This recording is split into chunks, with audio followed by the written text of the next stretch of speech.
जय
श्री माताजी।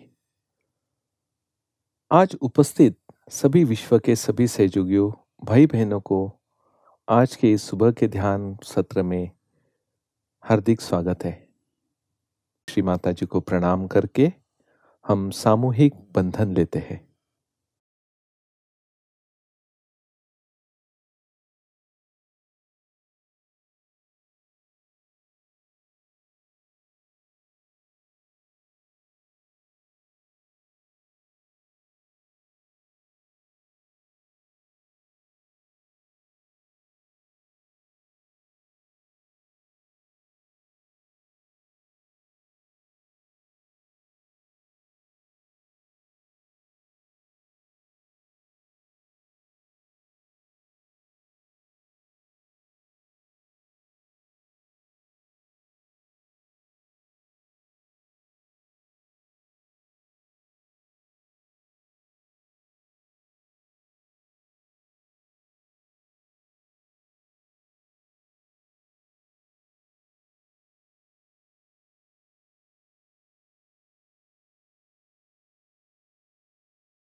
इसी अवस्था को बनाए रखते हुए अब हम 3 महामंत्र और श्री गणेश मंत्र का उच्चारण करते हैं।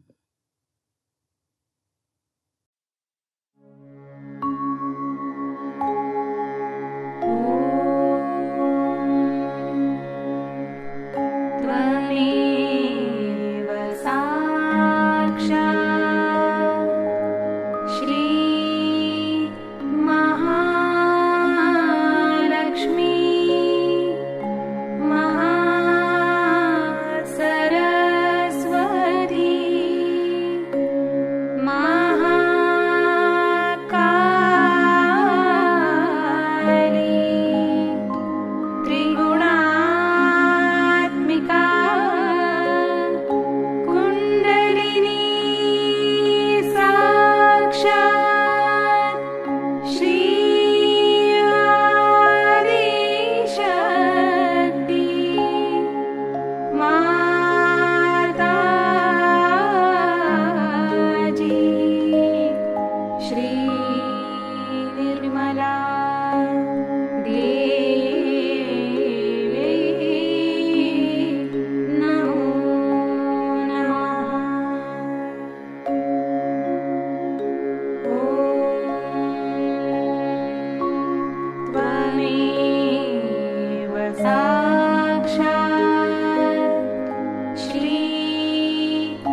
दोनों हथेली और तालू में संतुलन अवस्था की ओर देखना है।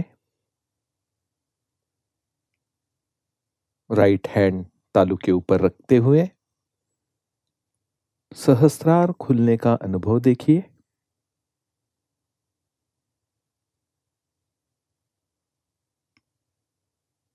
राइट हैंड गोद में रखते हुए लेफ्ट हैंड से भी ये अनुभव चेक करें।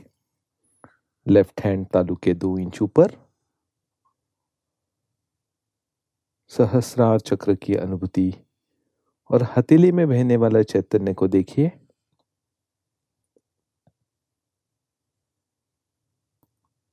धीरे से हाथ नीचे ले। इसी अवस्था में अब हम कुछ क्षण ध्यान में बैठते हैं।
इसी अवस्था में अब हम परम पूज्य श्री माताजी की अमृतवाणी आत्मसात करते हैं।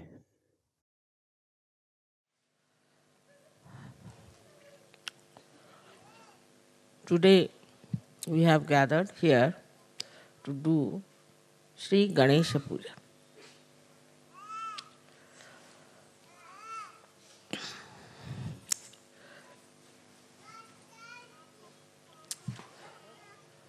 The first deity that was created by the Adi Shakti was Shri Ganesha. Because it was necessary first to create the deity of principles. The deity of principle in the sense that whatever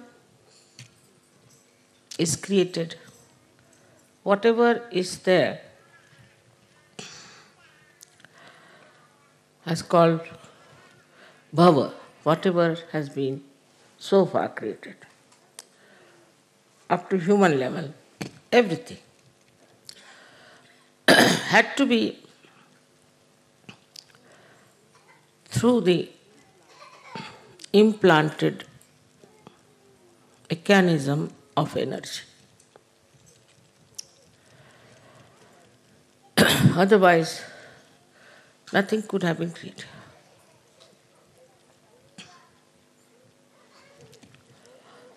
If you go into the matter, say sulfur dioxide, then sulfur and oxide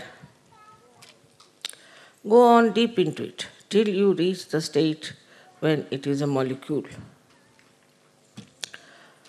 Then you see these atoms of sulfur and oxygen, they oscillate.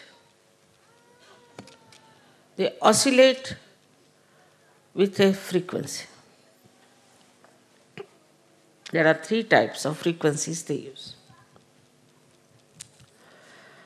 Now imagine in the molecule, think of it. In the molecule of a substance, there is an energy which is active. Now one may say that why should be in matter there is energy? One can ask a question, why there should be energy in matter?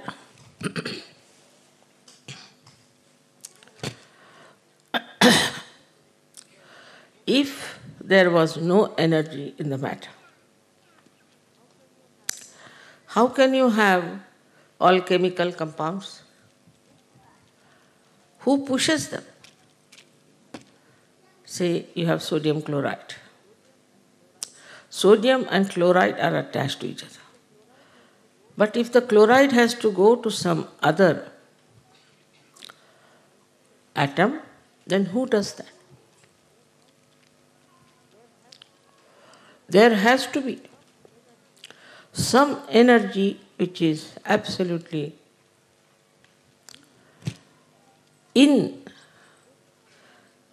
built into matter. Now we may say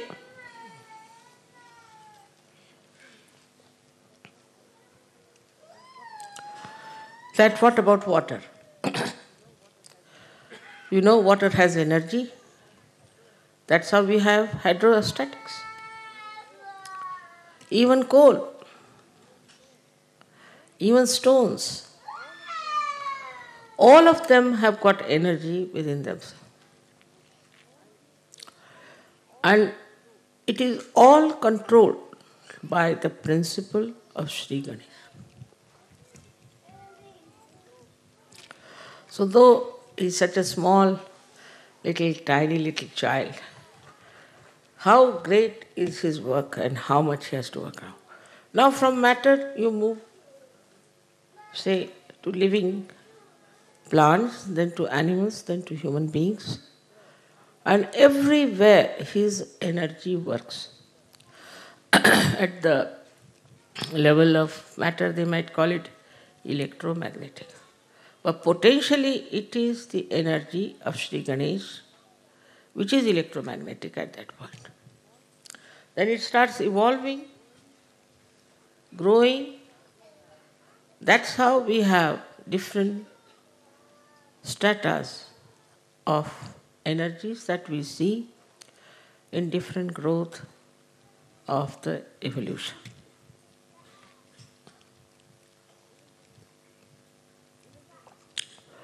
In the human being, it exists, as you know, as auspiciousness, as purity, mainly the innocence. So the power of innocence is such a guiding factor. There's a difference between ignorance and innocence. If you are innocent, then to you, nothing is important except for love. For an innocent person who is not conditioned, who is not egoistical, who is not so-called mature, it is the love that it understands. It doesn't care for any wealth, any power, anything, but the love that it can feel, the pure love of a person.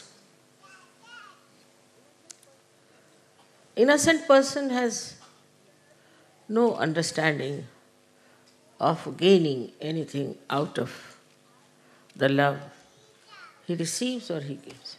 No sense at all. Innocence is the basis of all the dharmas. If you have no innocence, you cannot follow dharma.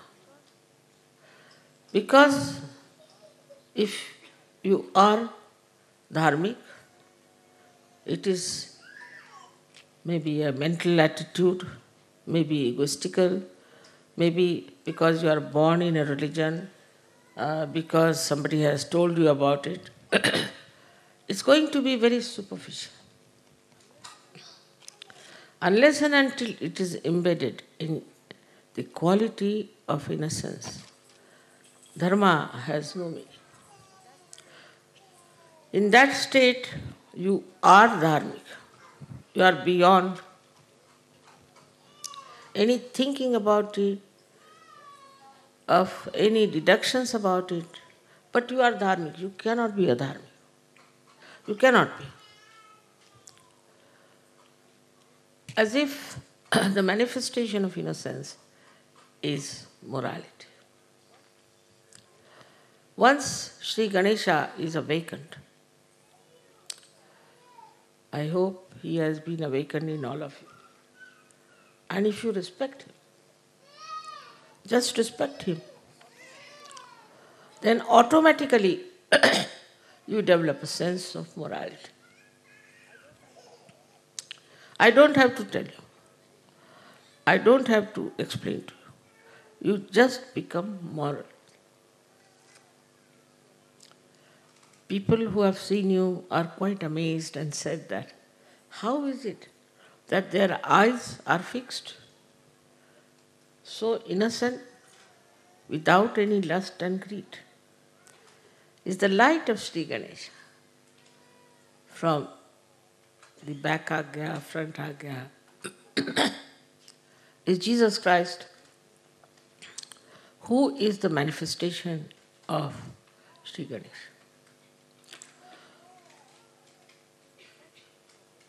It is impossible for Western mind to understand that Jesus Christ was purity. They can't understand.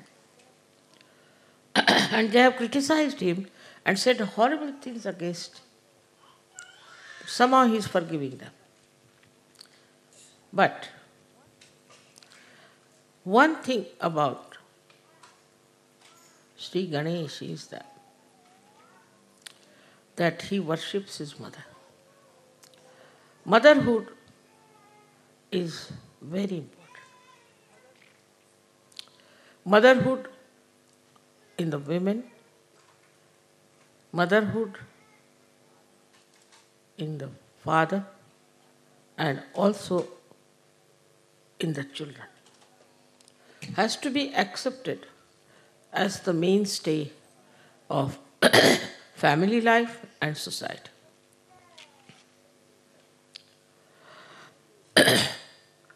The ordinary life of a human being, very simple, innocent, simple people,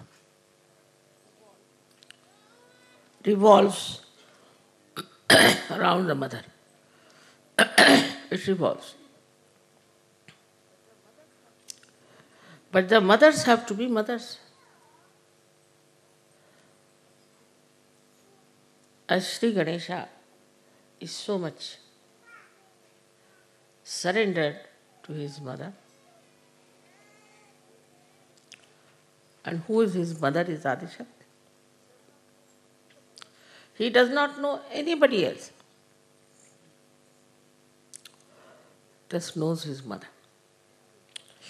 This is extremely important in Sahajayoga. As we say, there is immoral human beings. They are doing immoral things. Because they are committing sin against the Adishakti. Committing sin against Ganesha, it may be forgiven. But committing sin against the Adishakti, it encompasses a very big area where we start seeing how we are committing the sin against the Adishakti, which ultimately Sri Ganesha punishes, ultimately. Actually, the Adishakti doesn't punish anyone. The deities only punish them.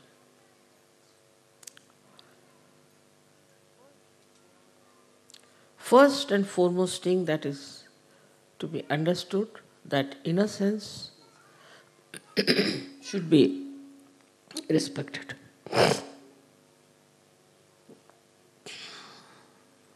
Looked after, nourished, and protected.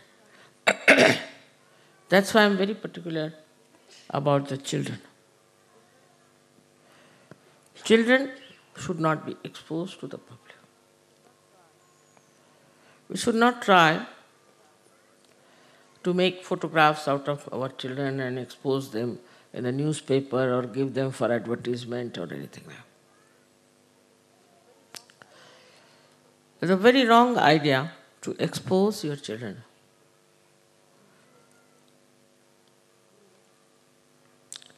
To gain some money out of them, in any way. In the smallest way also, because we are selling the innocence which is invaluable, writ large on the children. Many children I know who have been advertised and all that, especially in India, have died. Also, we have to look after our children with great care. But we go to two extremes, I've seen. Some people are only worried about their own children. If anything happens to them, just get upset. That means you are respecting your child because he's your child. But if you are respecting him because he carries innocence with him, then you have to respect every child. And understand every child.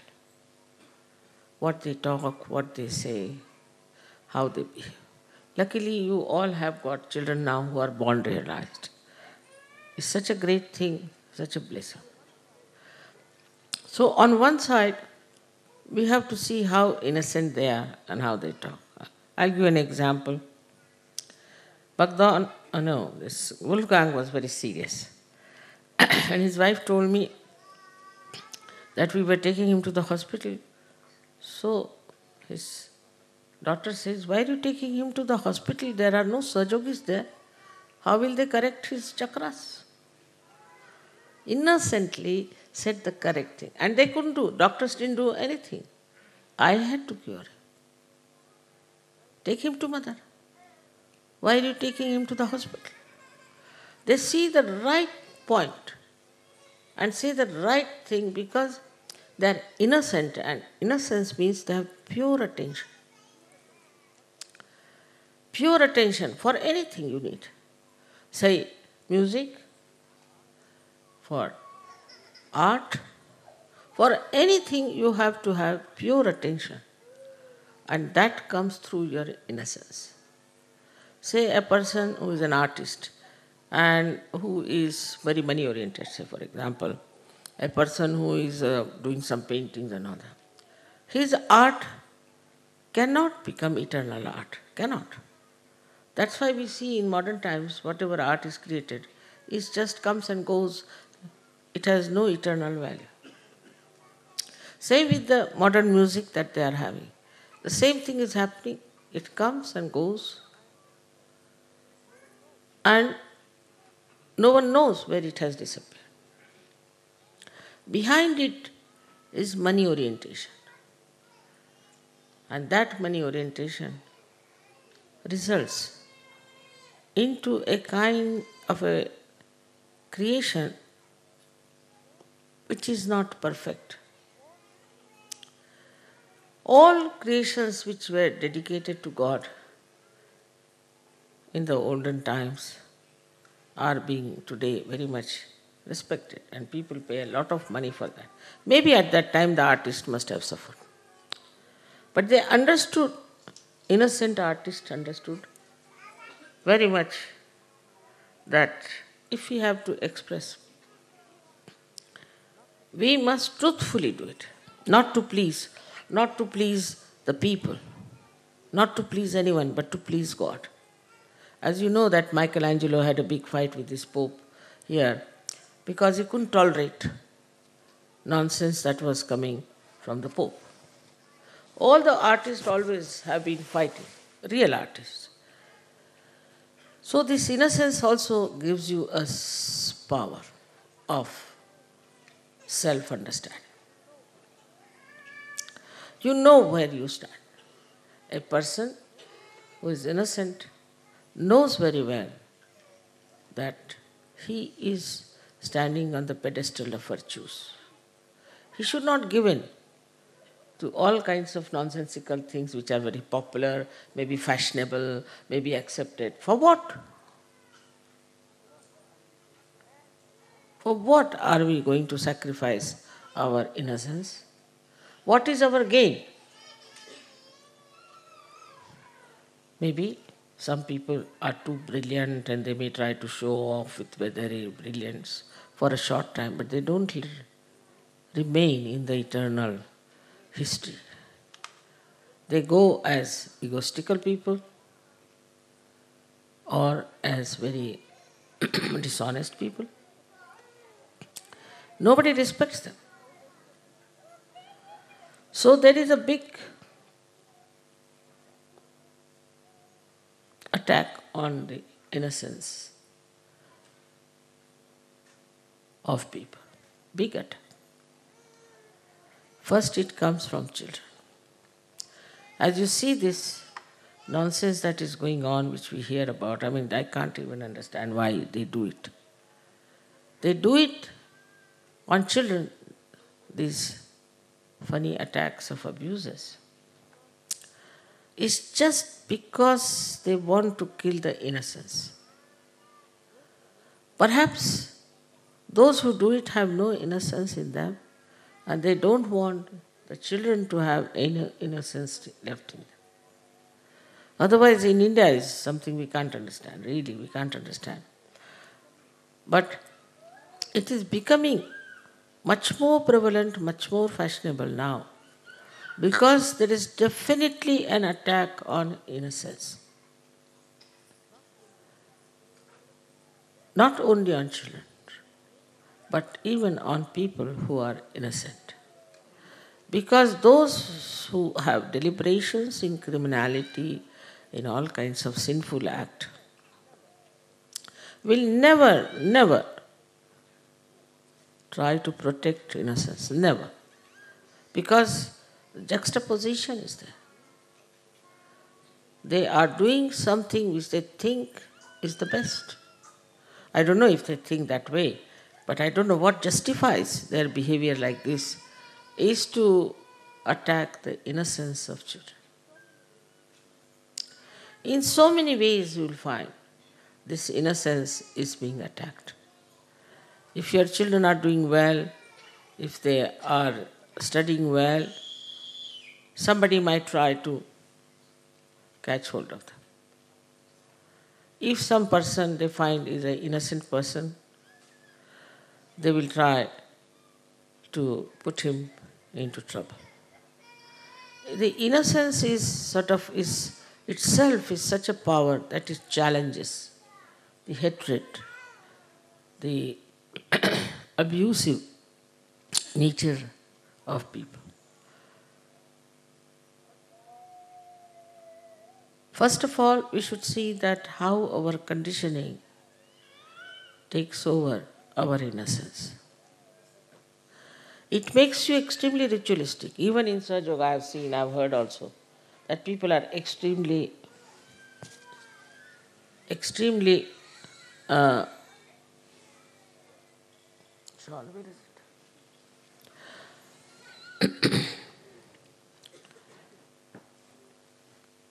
ritualistic. Now the ritualism is like this, that you have to say something 3 times, you say 3 times, 7 times, like tied up people. I have seen some Sahajogis like that. And some Sahajogis, I think they must be bhutish, get frightened with me. What is there to be frightened of me? Because they are bhutish, they are getting frightened. Otherwise, why should you? I love you all, and you won't find a greater mild guru than myself. I don't think so. But they are afraid. Even if you look at them, they'll not smile, they'll be afraid. What wrong have you done? You have become Sahajogis. They are so ritualistic in everything. So one should understand a difference between a protocol and ritualism. An innocent child knows the protocol. I remember there was a child who came to see me in Oxted. And I said, let's go upstairs. So it was a small little staircase of wood. He said, what? Is she going to go up without a red carpet? This came into his head. You see. So for children, you see, innocent children, the worship, everything is not ritualistic. It is heartfelt. You feel it from the heart. How to do the worship. How to show your love is very sweet way an innocent person does it. While a person who is very ritualistic, he may even beat another person because, why did you do this? You should not have put camphor in it. Why did you put the camphor? So it's very wrong. There's nothing wrong. If you do it with your heart, with your open heart, innocently, anything is all right. It is the open heart which is necessary, not the closed heart. Why did you do it? Why did you do it? Where did you see it? What happened? Nothing. Now you are in the kingdom of God. And here there are no such rules and regulations that you should be ritualistic. But everything has a double style. Now I say you need not be ritualistic. So, once I went into an ashram, I found everything was just like a pigsty. I said, what's this? Is this an ashram? Or what is it?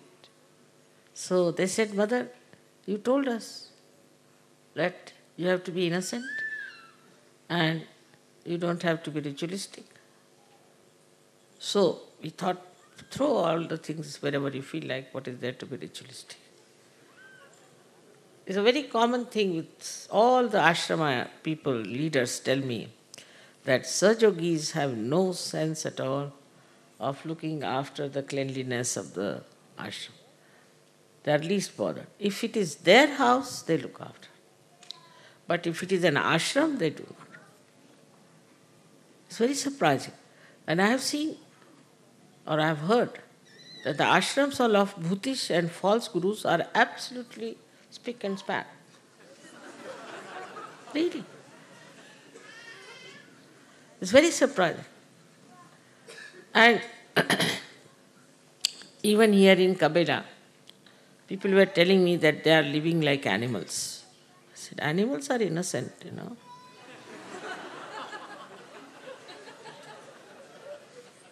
You go into a jungle now, I don't know, we are going to take you this time, into a jungle. You will have no smell, no horrid things to see, nothing. It's very clean, spick and span, all the time. But you put one human being, you will immediately know there has been a human being. They have their own systems of keeping things clean. Even the tiger, who is an innocent thing, up to animal stage you are innocent. He has his own styles.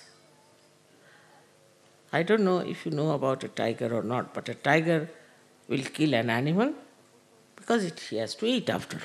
He's supposed to only eat animals, he doesn't eat grass. What to do? He's not a vegetarian. God has made him like that. So he accepts. Now he goes and kills the cow or anything. Then he leaves his kill there for the blood to ooze out. Nobody will touch that. Nobody.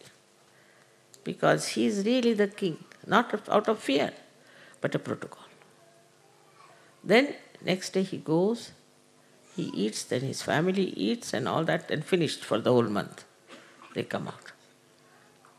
Then the lower animals start going there. Like you have, I don't know what you call them. I miss in English.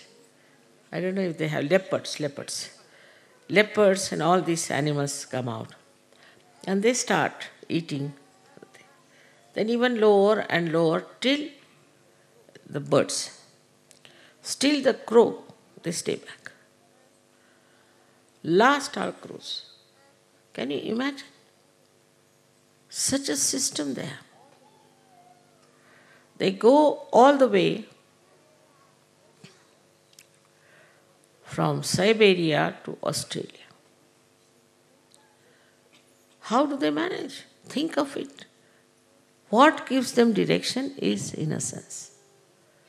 And the innocence is magnet. It's a magnet. Actually, it's a magnet. In a human being, you do not find a magnet because it has now evolved so much, but it starts just like a magnet.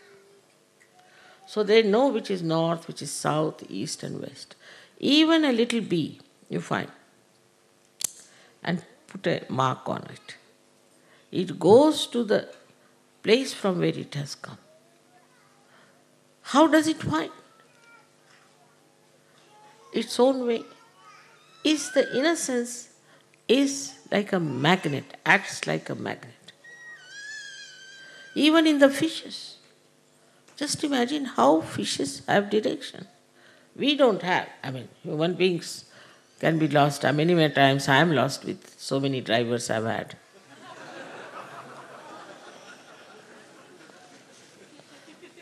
So many times I've been lost.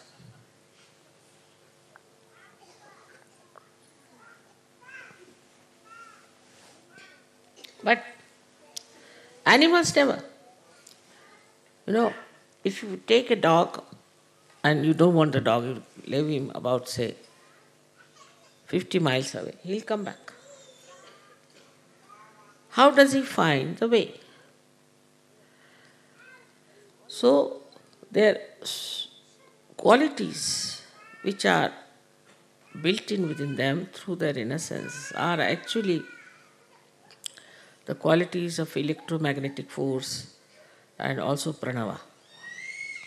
That is, when electromagnetic force is charged with Ganesha's principle. That's why they are so systematic. They are so clean. They are so sensible.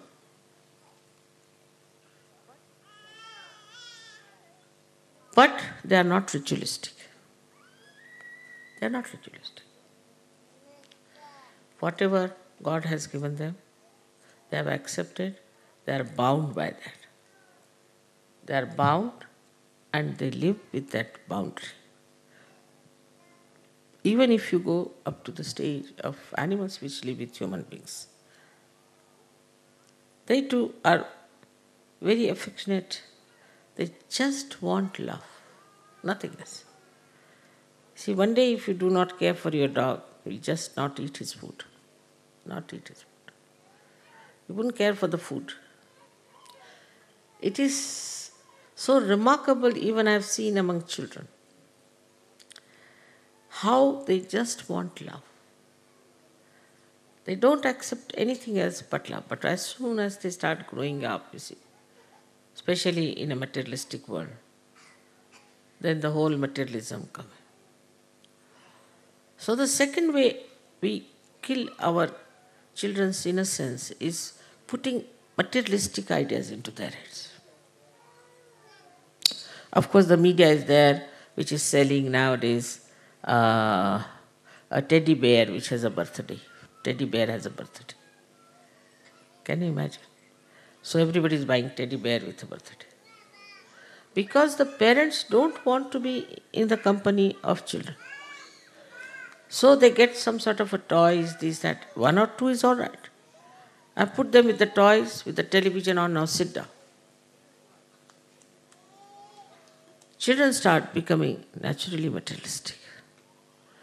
They start asking for things and for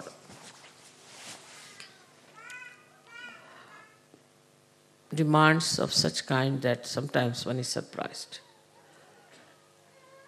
You take a Western child to the market and you had it.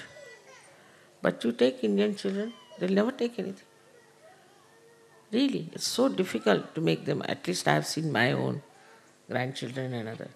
You take them, it's a headache to buy even another pair of shoes for them. No, but we have one, why do you want to buy another? Baba, that will go give way. No, we can come here. How?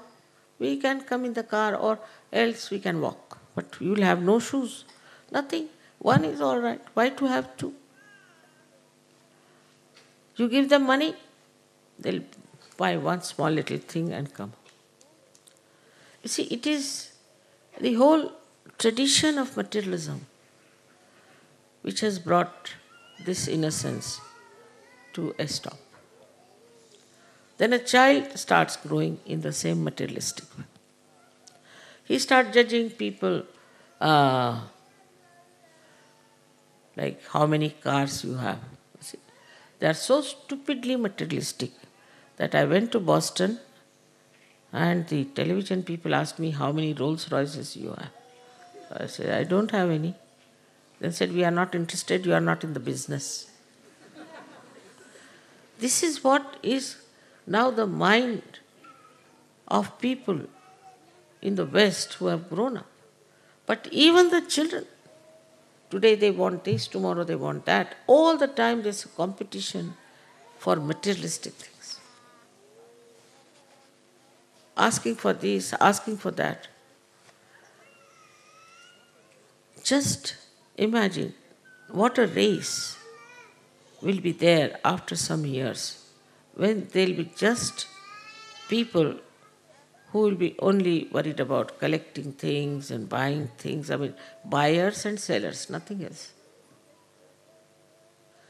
So you have to be very careful with your children that you do not pamper them. Do not get too much worried about them.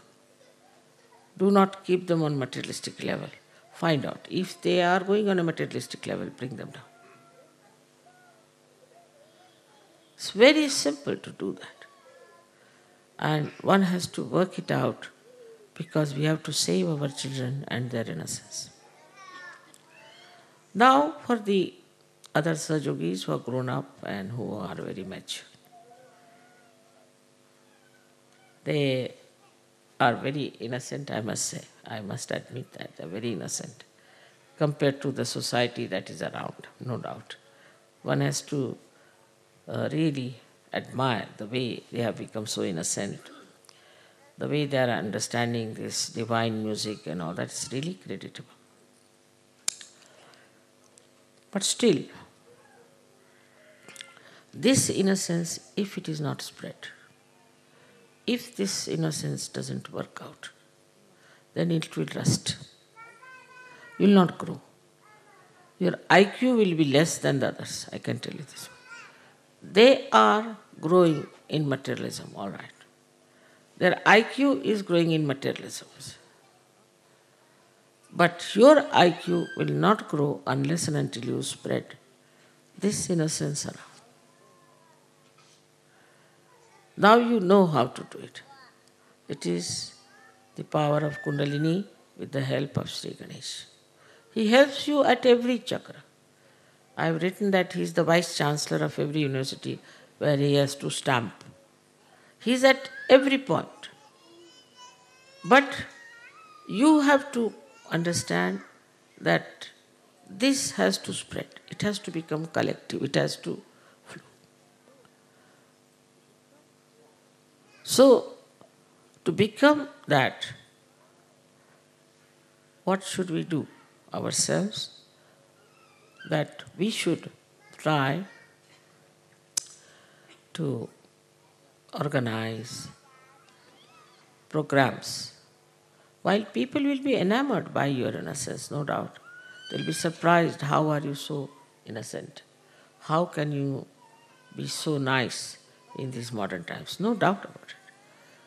But in that, doing that so, try to be innocent yourself. You should not be cunning, you should not be smart. You should not try to show that you are very brilliant or anything. Because the ego might in between come and try to put ideas into your head. It's better to show that you are innocent and to be innocent inside. The whole inner being can be really charged with the energy of Shri Ganesh, no doubt. And the outer life becomes innocent. Becomes innocent. I mean, I don't know banking, I don't know money, I am quite bad at everything, all right, at worldly things. But I'm not cunning, I'm not sort of smart, as you can see. But still things are working out because of the inner power that one has. So depend on your inner power and manifest it outside. Inner being, which is Ganesha, is the same in all of us. The whole system is the same in all of us. Chakras are the same in all of us. Only thing we have to keep our innocence absolutely free of all this worldly nonsense like a fashion, this, that. Immediately you will find that your being will manifest. Being will manifest.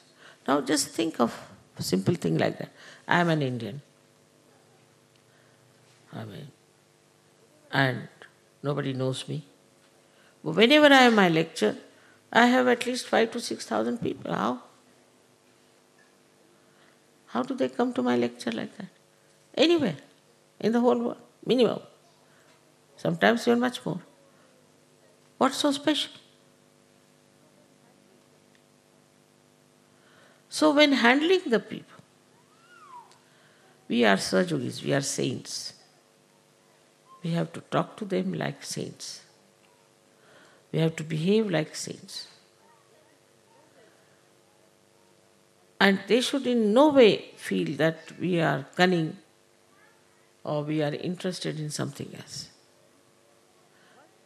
So, once you start doing that, flowing your innocence, all the gods and goddesses will help you. Your creativity will be thousands times more than normal.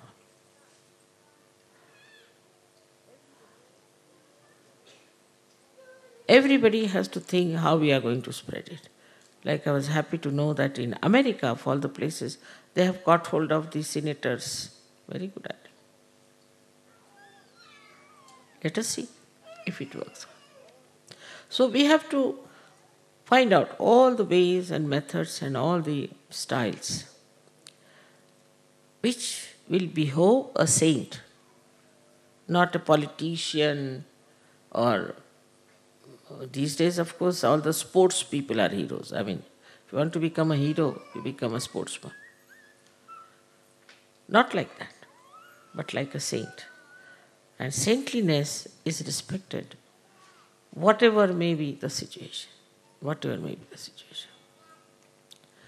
Whosoever may be facing. Recently, when I was in Kiev, the leader's wife told me that, Mother, we had that old car of yours which we sold. We got so much money that we could buy a new car. Then we went to the factory to buy the new car. And they bought it. So outside the factory there's a mafia. Nowadays I think the Sicilians have reached there. So the mafia was standing outside. And they said, you have to pay so much money. It was in thousands. So they said, we have no money. Why? What do you do? This was his wife. She said, we meditate. Really? So you have no money? No.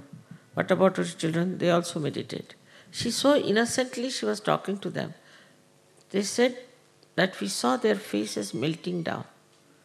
They said, all right, go. They forgot that they were supposed to get money out of that. Or they take the car, they confiscate the car. इसी निर्विचार अवस्था में अब हम कुछ क्षण निशब्द ध्यान करते हैं।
जय श्री माता जी। श्री माता जी के चरणों पर प्रार्थना अर्पित करते हैं।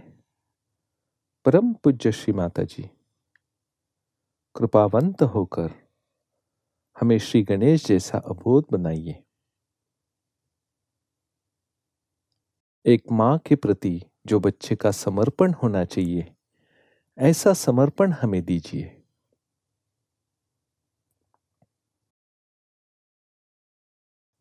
श्री माता जी, आपके चरणों पर कोटि कोटि नमन। अब हम सामूहिक बंधन लेते हैं।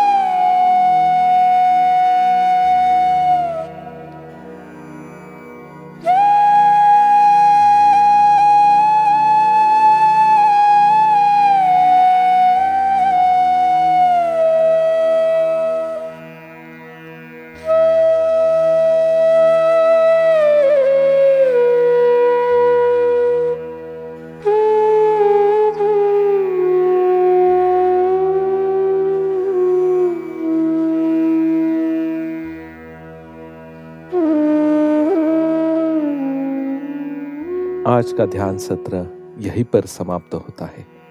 जय श्री माता जी।